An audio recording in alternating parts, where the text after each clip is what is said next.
अस्सलाम वालेकुम।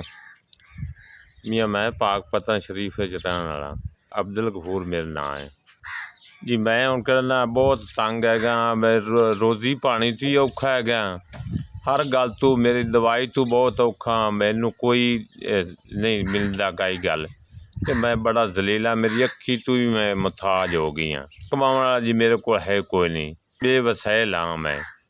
इत्थे मैं कहना रहना इथन जिला पाकपतन किसे दे घरे हाँ, मैं आदे घरे नहीं हाँ भाई जी। मैनू शुगर भी है, 15-16 हज़ार की मेरी दवाई आती तो मैं बहुत औखा आ गया, तो फालिज भी विचों हो गई है मैनू, तो हुण फालिज तो रमान आ गया। अल्लाह कीता दवाई मैं खांदा पी हाँ, तो इत्थे हुण पाकपतन रहना किसे दे घर दे विच।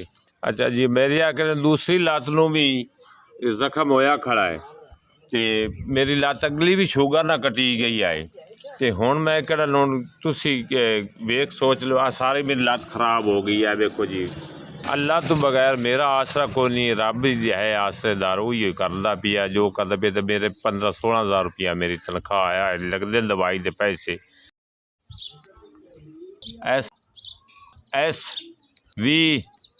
S ਤੁਹਾਡੀ मेहरबानी, ਤੁਹਾਡੀ तरफों 5000 मिल गई है मैनू। अल्लाह ताला तुहानू गणा देवे मियाँ, अल्लाह ताला कोपनी सारी जिंदगी चलती रहे, अल्लाह ताला इस कोपनी के मालिक नू सेहत देवे, औखी वाले गरीबां नू काम आउंदा मियाँ, दवाई दे सकने।